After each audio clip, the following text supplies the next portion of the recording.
नमस्कार दोस्तों, क्राइम तक में आप सबका स्वागत है। मैं हूं सुप्रतिम बैनर्जी। जिस मामले ने इस वक्त पूरे देश को दहला रखा है, आज मैं भी उसी मामले की चर्चा करने वाला हूं। जी हां, साक्षी मर्डर स्टोरी की। साक्षी नाम की 15 साल की एक लड़की, जिसे दिल्ली के शाहबाद डेरी इलाके में एक नौजवान ने चाकुओं से वार कर और पत्थरों से कुचल कर भरे पब्लिक व्यू के बीच में, भरी आबादी के बीच में उसे बहुत दर्दनाक मौत दी और किसी ने भी उस लड़की को बचाने की हिम्मत नहीं की। साहिल नाम के उस दरिंदे को रोकने की कोशिश नहीं की। लेकिन यह घटना आखिर क्यों हुई, इस घटना के पीछे की तात्कालिक वजह, जिसे हम इंग्लिश में कहते हैं ट्रिगर पॉइंट, क्या रहा, उसके बारे में आज मैं आपको बताऊंगा। और साथ ही हम इस बात पर भी चर्चा करेंगे कि क्या इस घटना ने अपने होने से पहले कोई संकेत दिया था, और अगर वो संकेत थे तो वो क्या थे। क्या हम इस घटना को होने से पहले रोक सकते थे, इस पर आज हम बात करेंगे। लेकिन इससे पहले कि इन तमाम पहलुओं की चर्चा करें, आइए जल्दी से एक बार पूरे घटना का एक रिकैप आप लोगों को बता देते हैं। हालांकि मैं ये मानकर चलता हूं कि आप जो लोग क्राइम तक के रेगुलर लिसनर हैं, जो क्राइम तक के रेगुलर व्यूअर हैं, वो ज़रूर इस घटना के बारे में जानते होंगे। लेकिन बहुत सारे ऐसे भी दर्शक होंगे जिन्होंने शायद इस घटना को इससे पहले न सुना हो या न देखा हो, तो उनके लिए एक रिकैप मैं देना चाहता हूँ। ये घटना 28 मई को हुई। 28 मई यानी 28th ऑफ मई, इसी महीने की बात है, this month 28th of May. और वक्त है रात के 8:45-46 और जगह है दिल्ली का शाहबाद डेरी इलाका। हुआ ये कि एक लड़की अपने घर से बाहर कहीं जा रही थी गलियों से, उसे एक लड़का अचानक बीच सड़क पर रोकता है और फिर इससे पहले कि आसपास से गुजरते लोग कुछ समझ पाते, वो लड़का अपनी जेब से एक बड़ा सा चाकू निकालता है और फिर उस लड़की से झगड़ते हुए उस पर ताबड़तोड़ चाकुओं से वार करना शुरू कर देता है। एक के बाद एक बहुत सारे चाकू मारे जाने के बाद जब वो लड़की छटपटा कर ज़मीन में गिर जाती है, ब्लड लॉस की वजह से जब उसका वहाँ से उठना मुश्किल हो जाता है, तो फिर ये लड़का और ज़्यादा वहशीपन पर उतर आता है और फिर एक बड़े से पत्थर से उसको कुचलने लगता है। उसके सिर पर वो पत्थर कुछ इस तरह से दे मारता है जैसे कोई किसी दुश्मन को, या मैं कहूँगा कि किसी हिंसक जानवर को भी शायद न मारता हो। लेकिन ये सब कुछ सबकी आंखों के सामने होता है और कोई उसे रोकने टोकने की भी कोशिश नहीं करता। कहने वाले ये कह सकते हैं कि इस तरह के भयानक सिचुएशन में लोगों का हौसला जवाब दे जाता है। लेकिन अगर हम ये कहें कि उसके पास कोई अग्नेयास्त्र यानी कोई फायर आर्म नहीं था, कोई बंदूक जैसी चीज़ नहीं थी, गोली लगने का कोई खतरा नहीं था, बहुत सारे लोग वहाँ से गुजर रहे थे, लोग हिम्मत करके जा सकते थे, उस लड़के को पकड़ सकते थे, लड़की की जान बचाने की कोशिश कर सकते थे। लेकिन सीसीटीवी फुटेज में आपने देखा होगा कि लोग तमाशबीन बनकर बिल्कुल मूक दर्शक की तरह ये सब कुछ देखते रहे और आखिरकार उस लड़की की मौत हो गई। लेकिन ये सब कुछ हुआ क्यों, आइए उसकी बात करते हैं। साक्षी और साहिल, ये दो किरदार हैं। साहिल और साक्षी एक रिलेशनशिप में थे, दोनों के बीच दोस्ती थी, आप उसे गर्लफ्रेंड बॉयफ्रेंड भी कह सकते हैं। हालांकि लड़की जो है वो माइनर थी, नाबालिग थी, लेकिन इसके बावजूद साहिल उसकी ज़िंदगी में था। और अब एक आप समझ लीजिए कि ब्रेकअप का स्टेज इन दोनों के रिश्ते में आ गया था। ये लड़की जो है साहिल की आदतों से, उसके रवैये से परेशान थी और वो लगातार अपने फॉर्मर बॉयफ्रेंड, यानी उससे साहिल से पहले जो एक और लड़का था प्रवीण, उसके करीब जा रही थी। और इस बात से साहिल जो है एक जिल्टेड लवर की तरह उसका पीछा कर रहा था, उसे डरा धमका रहा था और उसे इंटिमिडेट कर रहा था। इसी बात से परेशान होकर या नाराज़ होकर ये जो लड़की है, उसने उस इलाके के एक दबंग लड़के जिसका नाम अजय एलियस झबरू है, उसे उसने कहा कि साहिल उसे परेशान कर रहा है, प्लीज़ उसकी मदद करो और साहिल को ज़रा समझाओ। इसके बाद हुआ ये कि झबरू नाम का वो जो लड़का है, जिसे मैं बता रहा हूँ कि उस इलाके का दबंग, या जिसे कहते हैं ना कि सेल्फ क्लेम्ड दादा कह लें, दादा नुमा, दादा कहना भी ठीक नहीं होगा, वो जो है साहिल को बुलाता है और साहिल को बुलाने के बाद उसे साक्षी से न मिलने की हिदायत देता है और उसे बुरी तरह से डराता धमकाता है। और फिर जब ये बात होती है, जब ये घटना होती है, उसके अगले ही दिन साहिल जो है वो फ्यूरियस हो जाता है और वो इस लड़की की हत्या कर देता है। तो ये पूरा घटनाक्रम है। लेकिन सबसे बड़ी बात यह है कि क्या इस घटना को होने से रोका जा सकता था? बिल्कुल रोका जा सकता था, अगर इस मामले में दोनों के पेरेंट्स इन्वॉल्व होते। असल में सबसे बड़ी दिक्कत यह है कि नए उम्र के जो लड़के लड़कियां हैं वो इस तरह के रिलेशनशिप में इन्वॉल्व तो हो जाते हैं, लेकिन उनके घर वाले जो है वो बिल्कुल बेफिक्र रहते हैं और उन्हें बिल्कुल इस बात की कोई चिंता नहीं होती कि उनकी बेटी किससे मिल रही है या फिर उनका बेटा किसको डेट कर रहा है, किससे मिल रहा है, जुल रहा है। मैं ये जानता हूँ कि हमारा समाज इतना खुला हुआ नहीं है कि पेरेंट्स के साथ बच्चे ये सारी बातें शेयर करें और बच्चे अपने पेरेंट्स को अपना हाल दिल खुलकर बताएं। शायद वो सही भी नहीं होगा जो हमारे संस्कार है और जिस तरह की सोसाइटी में हम जीते हैं। लेकिन माँ बाप अगर बिल्कुल बेफिक्र और बेखबर बने रहें और बच्चे कुछ भी करते रहें तो इसे भी हम सही नहीं कह सकते। तो मुझे लगता है कि माँ बाप को थोड़ा सा विजिलेंट, थोड़ा सा चौकस ज़रूर होना चाहिए और अपने बच्चों का ख्याल रखना चाहिए। और साथ ही बच्चों के लिए, नए उम्र के लड़के लड़कियों के लिए मैं ये ज़रूर कहना चाहूँगा कि वो अगर इस तरह के किसी भी रिलेशनशिप में जाते हैं तो खुलकर बेशक न सही लेकिन इशारों ही इशारों में अपने पेरेंट्स को ये ज़रूर बताएं कि उसके दोस्त कौन कौन लोग हैं, कौन उसे अच्छा लगता है, कौन बुरा लगता है, ताकि माँ बाप भी अपने बच्चों के सेफ्टी और सिक्योरिटी को लेकर एक माइंड में प्लान रख सके, एक आउटलाइन बनाकर रख सके। जिस तरह के इन्वेस्टिगेशन में जो बातें सामने आई है उसे सुनते हुए या देखते हुए ये लगता है कि अगर पेरेंट्स ने थोड़ा सा चेक रखा होता या कम से कम सही तरीके से गाइड किया होता। मैं पाबंदियों का भी हकदार नहीं हूं, लेकिन गाइड करना तो माँ बाप का फर्ज है और खासकर तब जब एडोलेसेंट एज हो, किशोर अवस्था में कोई लड़का या लड़की हो तो उसे गाइड करना माँ बाप का बहुत जिम्मेदारी बनती है। तो इस मामले में अगर थोड़ा चौकस अगर पेरेंट्स रहे होते तो शायद ये घटना नहीं होती। ये एक पॉइंट ऑफ व्यू है मेरा।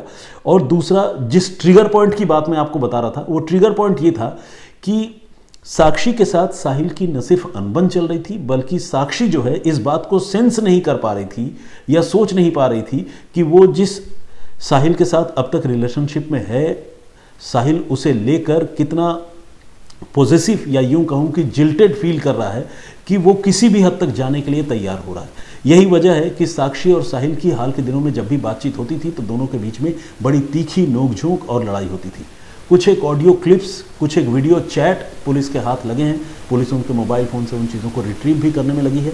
लेकिन जो ट्रिगर पॉइंट या तात्कालिक कारण इस घटनाक्रम का रहा वो रहा साक्षी नाम की उस लड़की का अपने बॉयफ्रेंड को यानी साहिल को ललकारना और चुनौती देना। जी बिल्कुल, ये जो लड़की है साक्षी, उसने जैसा कि मैंने आपको बताया कि इलाके के एक दबंग लड़के को, अजय एलियस झबरू को, साहिल की शिकायत की थी और साहिल को फिर अजय ने बुलाकर जो है वो डांटा फटकारा था या समझाया था, जो भी आप कहें।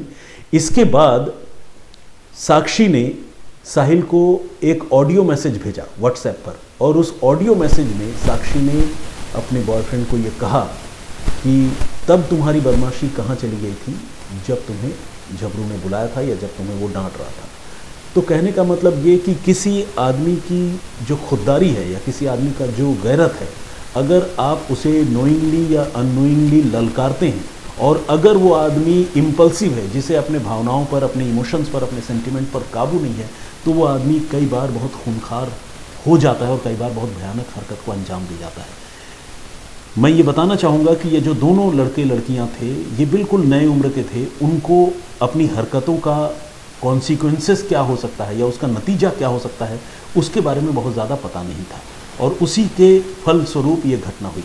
लड़की को इस बात का पता नहीं था कि वो जिस तरह से अपने जिल्टेड लवर को, जिसके साथ कभी उसका रिलेशनशिप था और वो ब्रेकअप करने जा रही थी, उसको वो जिस तरह से ललकार रही है, वो बेसिकली उसको चैलेंज कर रही है और इस तरह से चैलेंज कर रही है जिसमें वो लड़का किसी एक पॉइंट ऑफ टाइम पर ये फील कर रहा था कि अगर मैंने नहीं दिखाया कि मैं क्या कर सकता हूँ तो फिर शायद ये मेरे एग्जिस्टेंस पर एक बड़ा सवाल होगा। उस लड़के ने यही सोचा और उसका नतीजा ये हुआ कि उसने न सिर्फ बहुत ही खतरनाक तरीके से साक्षी पर हमला किया बल्कि हत्या करके जब गिरफ्तार हो गया तब भी उसने पुलिस के सामने ये कहा कि उसे अपने किए पर कोई पछतावा नहीं है।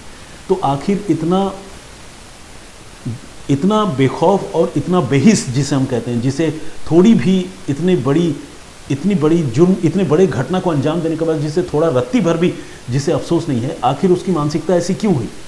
शायद उस लड़की का इस लड़के को बुरी तरह से ललकारना उसकी वजह बनी, जो ट्रिगर पॉइंट बना जिसकी वजह से साक्षी की हत्या हुई। अब लड़के की तरफ से अगर मैं बात करूं तो लड़का जाहिर है इम्पल्सिव था।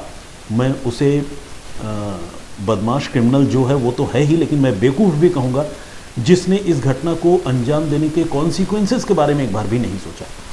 नए उम्र का लड़का था, वो एसी मैकेनिक का काम करता था, ज़िंदगी में आगे बढ़ सकता था, कुछ पैसे कमा सकता था, अपने माँ बाप के लिए बड़ा सपोर्ट बन सकता था, 4 बहनों का इकलौता भाई था, लेकिन उस लड़के ने एक लड़की की सबके आंखों के सामने हत्या कर दी। और हत्या करने के बाद अब जाहिर है उसका अगला ठिकाना जेल है। बहुत मुमकिन है कि इस मामले में उसे फांसी या आजीवन कारावास की सज़ा हो जाए। तो एक तरह से उसकी पूरी ज़िंदगी तबाह हो गई। ऐसी दबंगई का या फिर ऐसे स्वाभिमान या ऐसी खुददारी का क्या फ़ायदा जो आपकी पूरी ज़िंदगी बर्बाद कर दे। तो इसीलिए ये बात समझने की ज़रूरत है। हम सारे लोगों को खुद से ये समझने की ज़रूरत है कि हमारे इर्द गिर्द जो चीज़ें हो रही हैं उन चीज़ों पर हम रिएक्ट कैसे कर रहे हैं। अगर हमारा रिएक्शन ज़रूरत से ज़्यादा वायलेंट है या ज़रूरत से ज़्यादा इम्पल्सिव है तो उसका बहुत ख़तरनाक अंजाम जो है वो देखने को मिल सकता है। और इस मामले में कुछ ऐसा ही हुआ। मुझे लगता है अगर मैं समअप करूं तो पेरेंट्स का सजग सतर्क रहना और ख़ुद बच्चों को भी थोड़ी समझदारी से काम लेना और ये नाप तोल करके चलना कि जो भी हरकत वो कर रहे हैं या करने जा रहे हैं उसका फॉल आउट या उसका नतीजा क्या हो सकता है, शायद हम सारे लोगों को इस तरह की घटनाओं से रोकेगा। तो आज के इस पेशकश में मेरा जो पॉइंट ऑफ व्यू है या मेरा जो एनालिसिस है इस मामले पर यही है जो मैंने आप सबको बताया। आपको मेरा ये पॉइंट ऑफ व्यू या मेरा नज़रिया कैसा लगा, और अगर आपकी कुछ और राय है इस तरह की घटनाओं को अवॉइड करने या रोकने के पॉइंट ऑफ व्यू से, नज़रिए से, तो प्लीज़ आप वो भी मुझसे शेयर कीजिए। मैं कोशिश करूँगा कि अगली जो स्टोरी मैं आप सबके सामने लेकर आऊँगा तो उसमें आपके वो कमेंट्स पढ़ूँ और आप तक वो सारी बातें पहुँचाऊँ।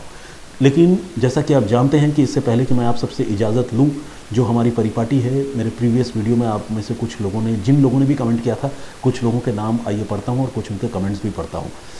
मोहम्मद कादिर साहब का कमेंट है, उन्होंने लिखा है कि मिस्टर बैनर्जी, मैं आपको बहुत सालों से कमेंट कर रहा हूँ, देख रहा हूँ, लेकिन आपने कभी मेरा कमेंट पढ़ा नहीं।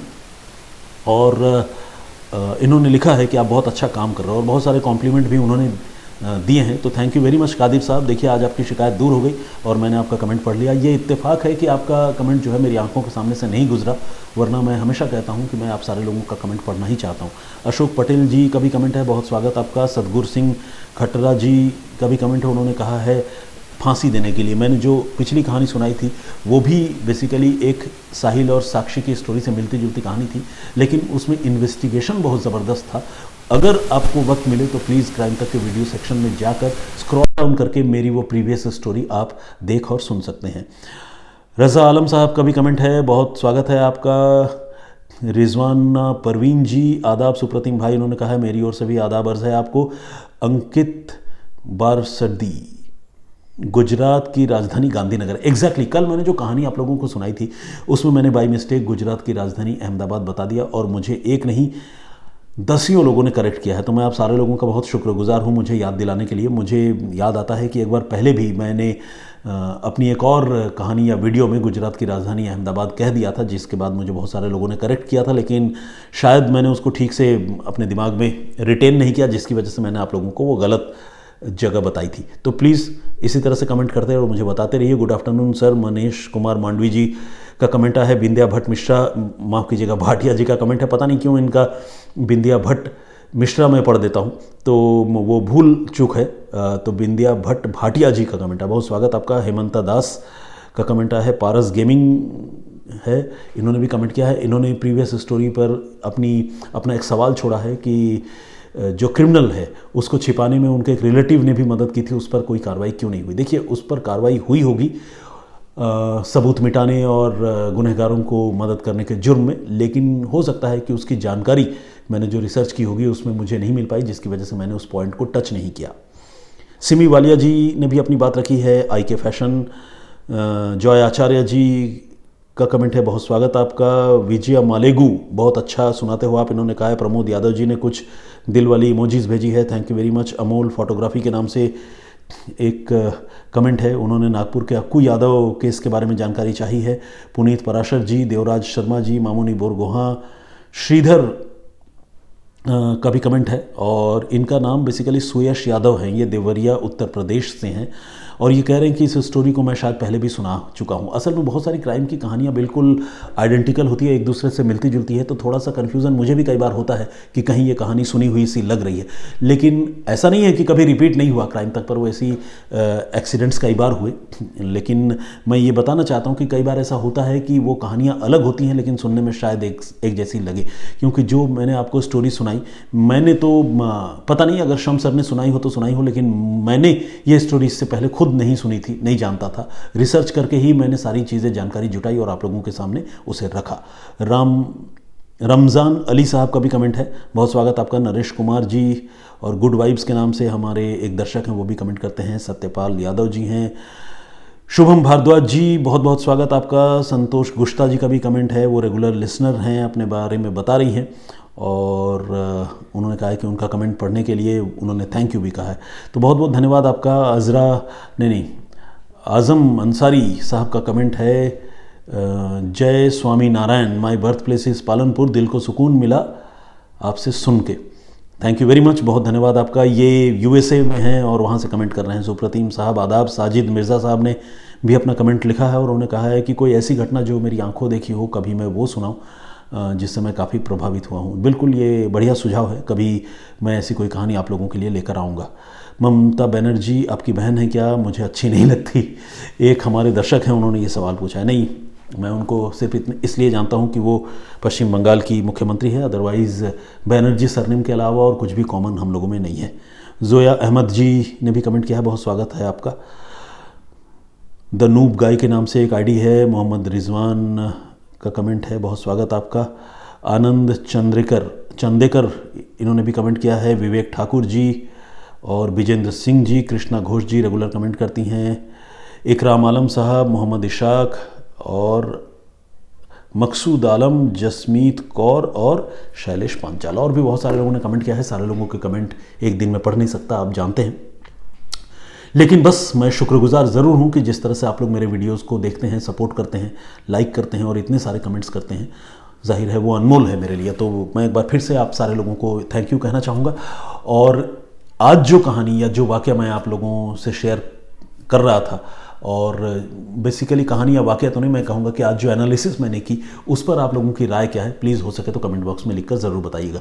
मुझे आपके कमेंट्स, आपके जवाबों का इंतज़ार रहेगा और फिर एक नए वीडियो में आप लोगों से मुलाकात होगी। फिलहाल मुझे इजाज़त दीजिए, अपना बहुत ख्याल रखिए, सुरक्षित रहिए। जय हिंद, जय भारत।